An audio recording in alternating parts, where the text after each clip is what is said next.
7. Que la préparation de l'évolution psychique et l'ascension des âmes se poursuit bien au-delà de la chaîne des mondes matériels. Ce qui domine dans les basses régions de la vie, c'est la lutte ardente, le combat, sans trêve de tous contre tous, la guerre perpétuelle dans laquelle chaque être fait effort pour conquérir une place au soleil, presque toujours au détriment des autres. Cette mêlée furieuse entraîne et décime tous les êtres inférieurs dans ses tourbillons. Notre globe est comme une arène où se livrent d'incessantes batailles. La nature renouvelle sans cesse ses armées de combattants. Dans sa fécondité prodigieuse, elle enfante de nouveaux êtres, mais aussitôt la mort fauche dans leur rang pressé. Cette lutte, effrayante à première vue, est nécessaire au développement du principe de vie. Elle dure jusqu'au jour où un rayon d'intelligence vient illuminer les consciences. Endormie. C'est par la lutte que se trempe et s'affirme la volonté, c'est de la douleur que naît là. Sensibilité. L'évolution matérielle, la destruction des organismes n'est que temporaire, elle représente la phase primaire de l'épopée de la vie. Les réalités impérissables sont dans l'esprit. Lui seul survit à ces conflits. Toutes ces enveloppes éphémères ne sont que des vêtements venant s'adapter à sa forme fluidique permanente. Comme des costumes, il les revêt pour jouer les nombreux actes du drame de l'évolution sur la grande scène de l'univers.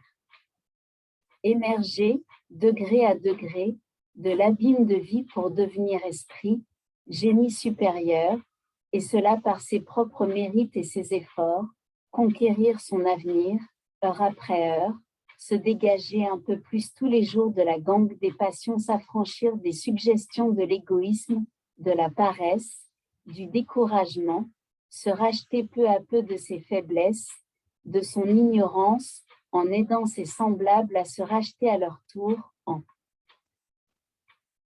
entraînant tout le milieu humain vers un état plus élevé, voilà le rôle assigné à chaque âme.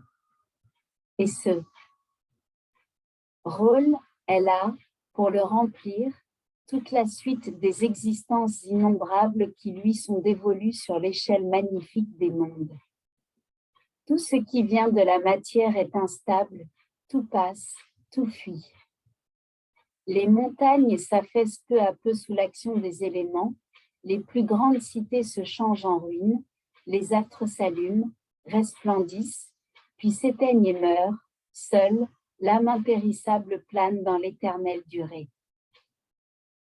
Le cercle des choses terrestres nous enserre et limite nos perceptions, mais quand la pensée se détache des formes changeantes et embrasse l'étendue des temps, elle voit le passé et le futur se rejoindre, frémir et vivre dans le présent. Le chant de gloire, l'hymne de la vie infinie remplit les espaces, il monte du sein des ruines et des tombes, sur les débris des civilisations mortes s'élancent des floraisons nouvelles. L'union se fait entre les deux humanités, visibles et invisibles, entre ceux qui peuplent la terre et ceux qui parcourent l'espace. Leurs voix s'appellent, se répondent, et ces bruits, ces murmures, encore vagues et confus pour beaucoup, deviennent pour nous le message, la parole vibrante qui affirme la communion d'amour universel. Astérisque, astérisque, astérisque, tel est le caractère complexe de l'être humain, esprit, force et matière, en qui se résument tous les éléments constitutifs, toutes les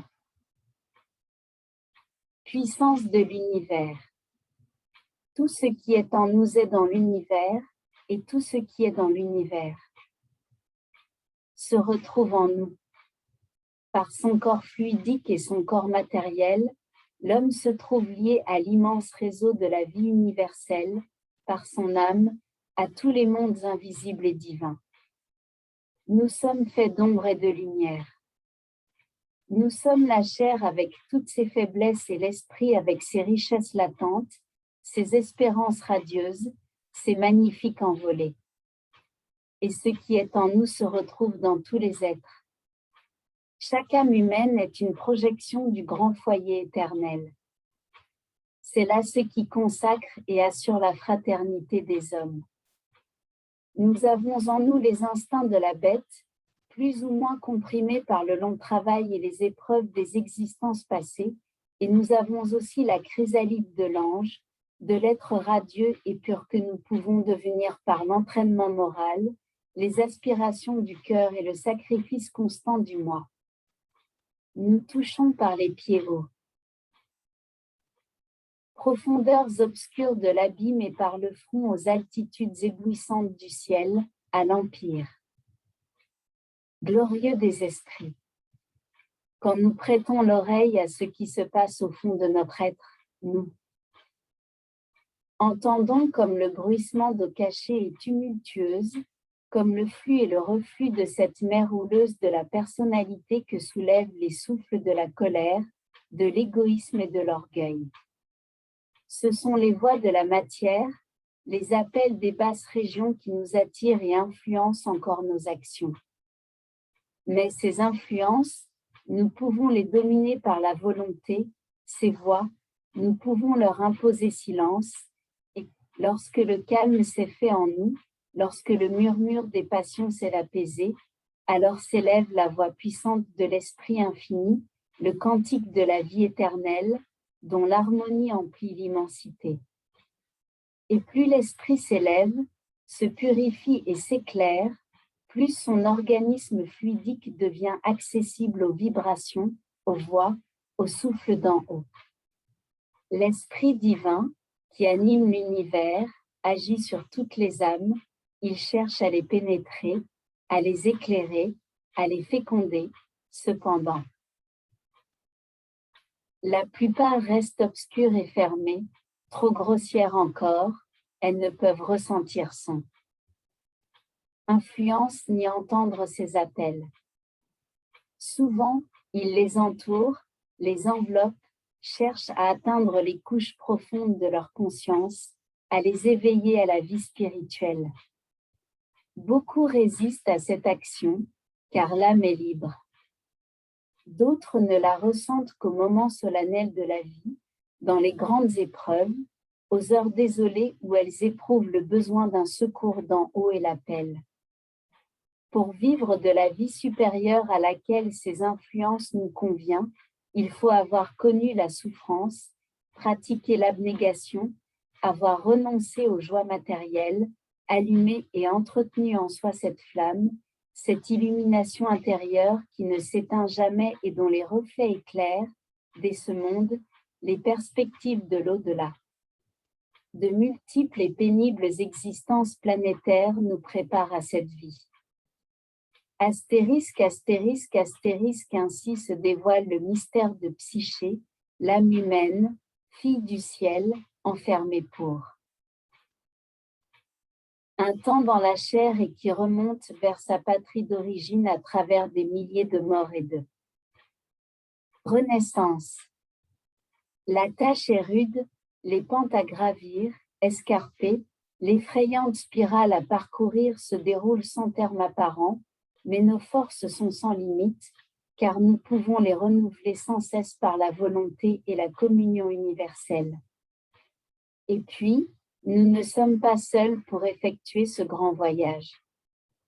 Non seulement nous rejoignons, tôt ou tard, les êtres aimés, les compagnons de nos vies passées, ceux qui partagèrent nos joies et nos peines, mais d'autres grands êtres qui furent, eux aussi, des hommes et qui sont maintenant des esprits célestes, se tiennent à nos côtés, au passage difficile. Ceux qui nous ont dépassés dans la voie sacrée ne se désintéressent pas de notre sort, et quand la tourmente sévit sur notre route, leurs mains secourables soutiennent notre marche. Lentement, douloureusement, nous mûrissons pour des tâches de plus en plus hautes, nous participons plus complètement à l'exécution d'un plan dont la majesté remplit d'une admiration émue celui qui en entrevoit les lignes imposantes. À mesure que notre ascension s'accentue, de plus grandes révélations nous sont faites, de nouvelles formes d'activité, de nouveaux sens psychiques naissent en nous, des choses plus sublimes nous apparaissent. L'univers fluidique s'ouvre toujours plus vaste à notre essor, il devient une source intarissable de joie spirituelle. Puis vient l'heure où, après ces pérégrinations à travers les mondes, l'âme, des régions de la vie supérieure, contemple l'ensemble de ses existences, le long cortège des souffrances subies. Elle le comprend enfin, ses souffrances sont le prix de son bonheur, c'est épreuve non enfantée que son bien. Et alors, son rôle change. De protéger, elle devient protectrice.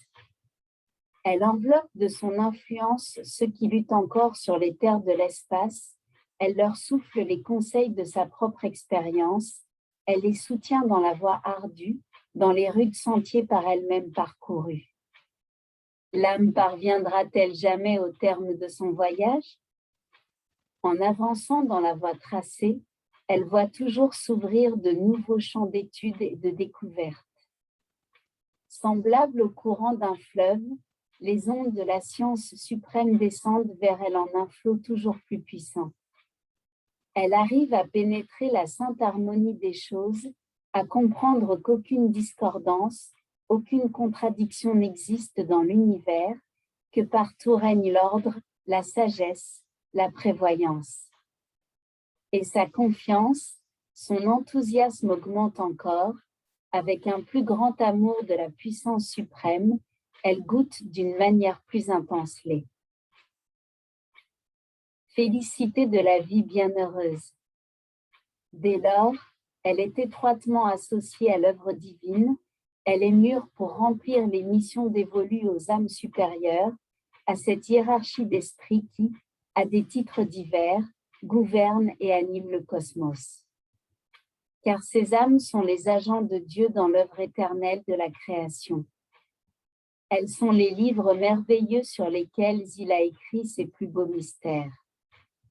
Elles sont comme les courants qui vont porter aux terres de l'espace les forces et les radiations de l'âme infinie.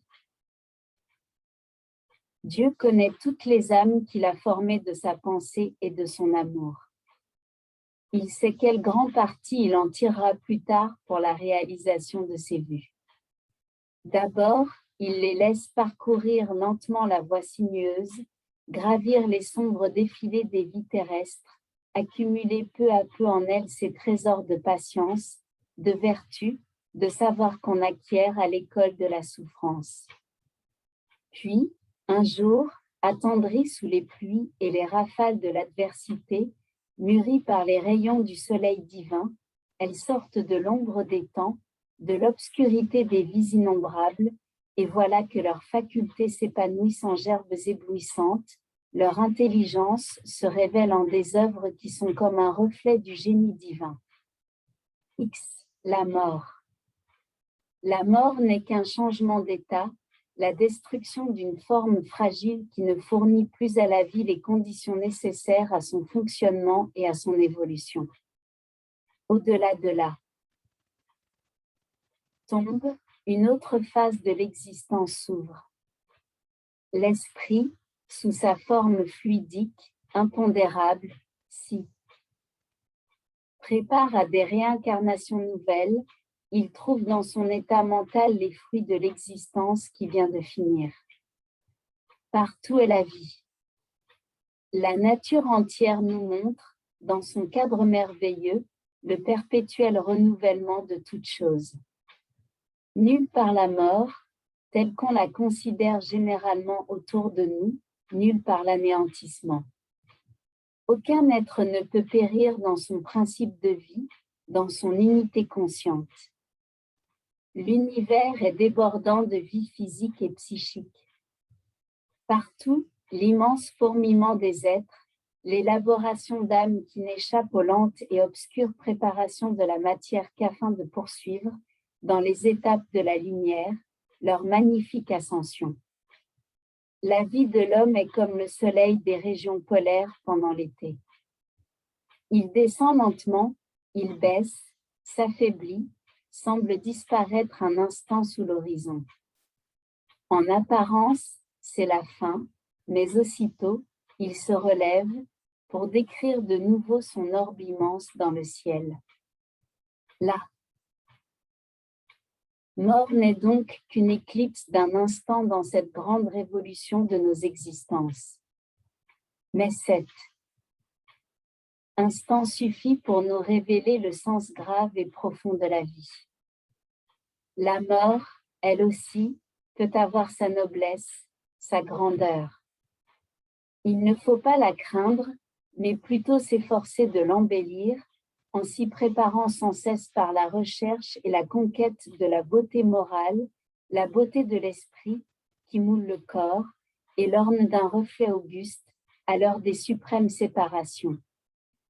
La façon dont nous savons mourir est déjà, par elle-même, une indication de ce que sera, pour chacun de nous, la vie de l'espace. Il y a comme une lumière froide et pure autour de l'oreiller de certains lits de mort. Des visages, jusque-là insignifiants, semblent s'auréoler des clartés de l'au-delà. Un silence imposant se fait autour de ceux qui ont quitté la terre. Les vivants, témoins de la mort, sentent de grandes et austères pensées se dégager du fond banal de leurs impressions habituelles et donner un peu d'eux. Beauté à leur vie intérieure. La haine, les mauvaises passions ne résistent pas à ce spectacle. Devant le corps d'un ennemi, toute animosité s'apaise, tout désir de vengeance s'évanouit. Près d'un cercueil, le pardon semble plus facile, le devoir plus impérieux. Toute mort est un enfantement, une renaissance.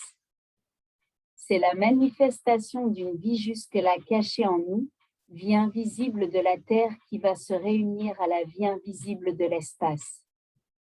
Après un temps de trouble, nous nous retrouvons de l'autre côté du tombeau, dans la plénitude de nos facultés et de notre conscience, près des êtres aimés qui partagèrent les heures tristes ou joyeuses de notre existence terrestre. La tombe ne renferme qu'une vaine poussière. Elles vont plus haut nos pensées et nos souvenirs si nous voulons retrouver la trace des âmes qui nous furent chères. Ne demandez pas aux pierres du sépulcre le secret de la vie. Sachez-le, les ossements et les cendres qui reposent là ne sont rien. Les âmes qui les ont animées ont quitté ces lieux. Elles revivent sous des formes plus subtiles, plus affinées. Du sein de l'invisible, où vos prières les atteignent et les émeuvent, elles vous suivent du regard, elles vous répondent et vous sourient. La révélation spirite vous apprendra à communiquer avec elles, à unir vos sentiments dans un même amour, dans une ineffable espérance. Ils sont souvent à vos côtés, les êtres pleurés que vous allez chercher au cimetière.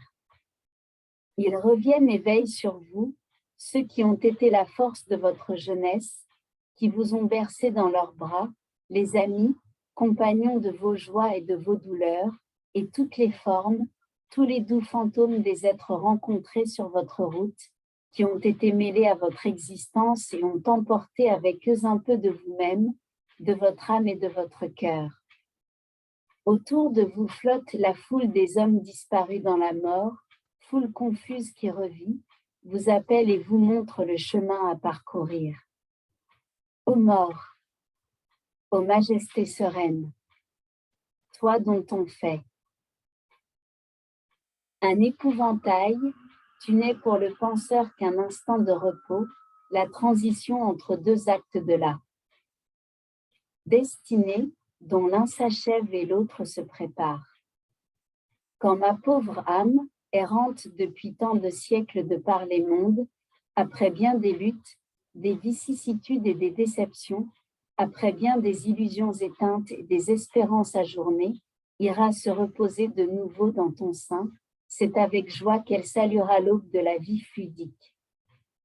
C'est avec ivresse qu'elle s'élèvera du milieu des poussières terrestres, à travers les espaces insondables, vers ceux qu'elle a chéris ici-bas et qui l'attendent. Pour la plupart des hommes, la mort reste le grand mystère, le sombre problème qu'on ose regarder en face. Pour nous, elle est l'heure bénie où le corps fatigué retourne à la grande nature pour laisser à Psyché, sa prisonnière, un libre passage vers la patrie éternelle. Cette patrie, c'est l'immensité radieuse, parsemée de soleil et de sphères. Près d'eux, combien notre pauvre. Terre paraît très chétive. L'infini l'enveloppe de toutes parts. Il n'y a pas plus de fin dans l'étendue. Qu'il n'y en a dans la durée, qu'il s'agisse de l'âme ou de l'univers. De même que chacune de nos existences a son terme et doit s'évanouir pour faire place à une autre vie, de même chacun des mondes semés dans l'univers doit mourir pour faire place à d'autres mondes plus parfaits. Un jour viendra où la vie humaine s'éteindra sur le globe refroidi. La terre, vaste nécropole, roulera, morne, dans l'étendue silencieuse. Des ruines imposantes s'élèveront où auront été Rome, Paris, Constantinople, cadavres de capitales, derniers vestiges de race éteinte, gigantesques livres de pierre que nul œil de chair ne lira plus. Mais l'humanité n'aura disparu de la terre qu'afin de poursuivre, sur des sphères mieux douées, d'autres étapes de son ascension.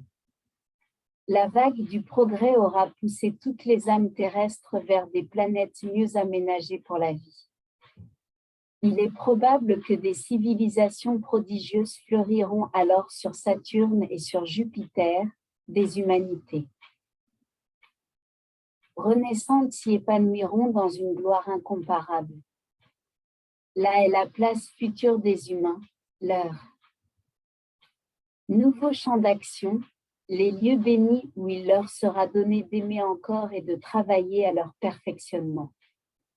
Au milieu de leurs travaux, le triste souvenir de la terre viendra peut-être hanter encore ses esprits, mais, des hauteurs atteintes, la mémoire des douleurs subies, des épreuves endurées, ne sera plus qu'un stimulant pour s'élever plus haut.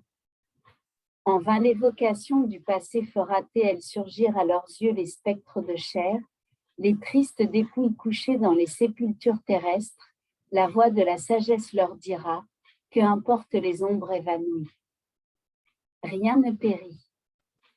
Tout être se transforme, s'éclaire, monte les degrés qui conduisent de sphère en sphère, de soleil en soleil, jusqu'à Dieu. Esprit impérissable, souviens-toi de ceci, il n'y a pas de mort. Astérisque, astérisque, astérisque, les enseignements et le cérémonial des églises n'ont pas peu contribué en représentant la mort sous. Des formes lugubres à faire naître un sentiment de terreur dans les esprits. De leur côté, les doctrines matérialistes n'étaient pas faites pour réagir contre cette impression. À l'heure du crépuscule, quand la nuit descend sur la terre, une sorte de tristesse s'empare de nous. Nous la chassons facilement en nous disant, après l'obscurité, la lumière reviendra, la nuit n'est qu'une veille d'aurore. Lorsque l'été s'achève et qu'à l'épanouissement de la nature va succéder le morne hiver, nous nous consolons dans la pensée des floraisons futures.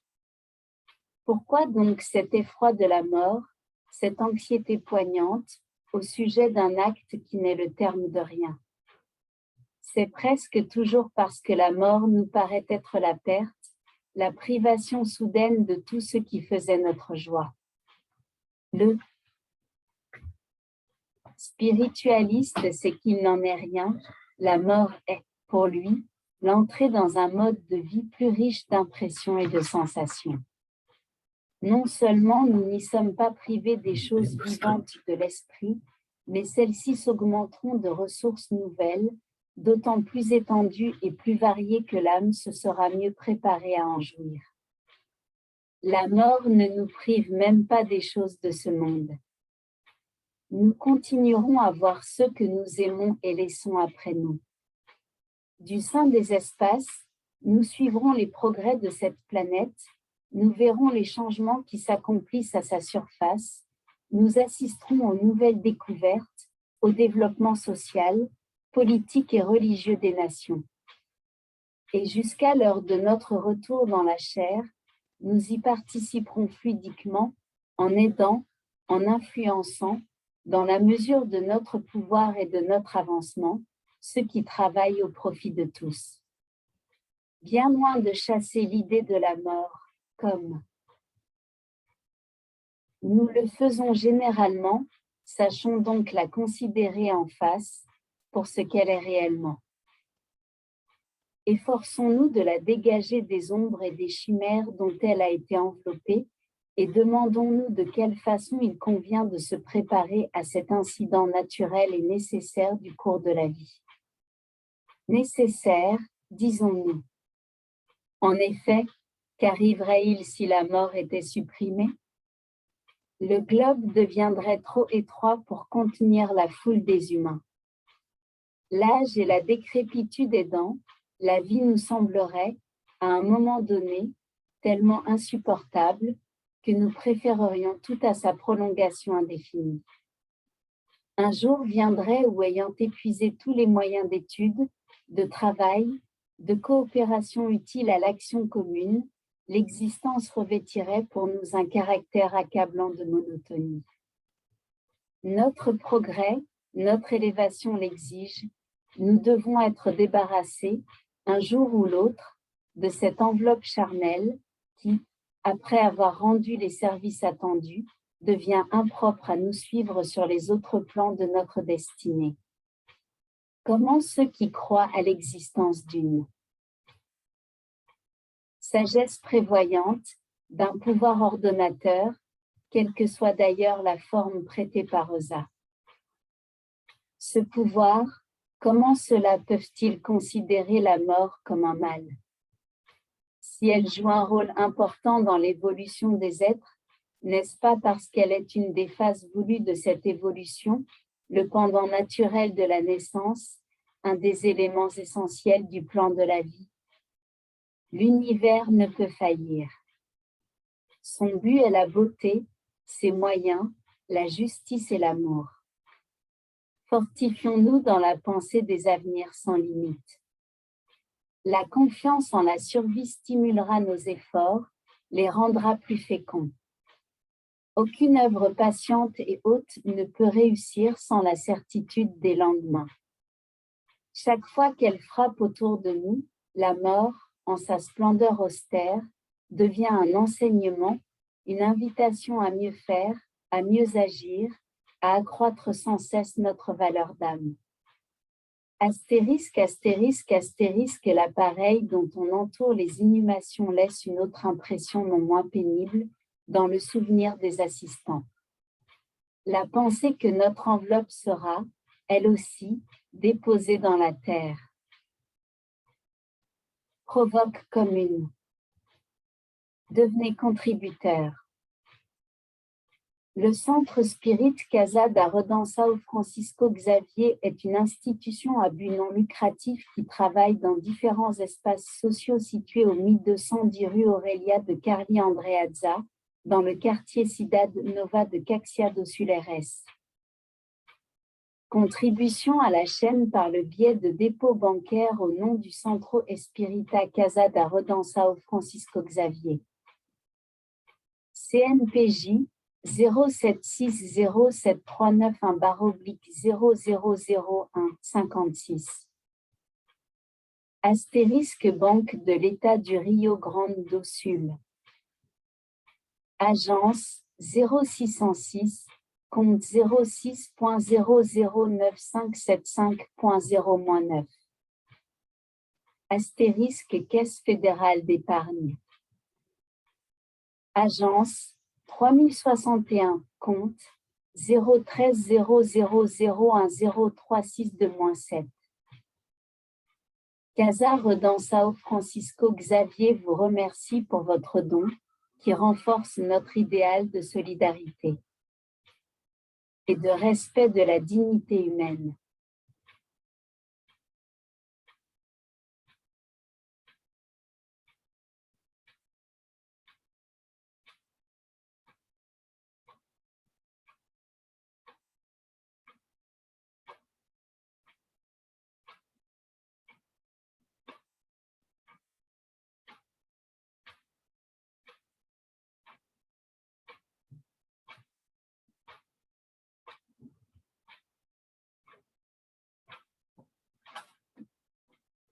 Fim.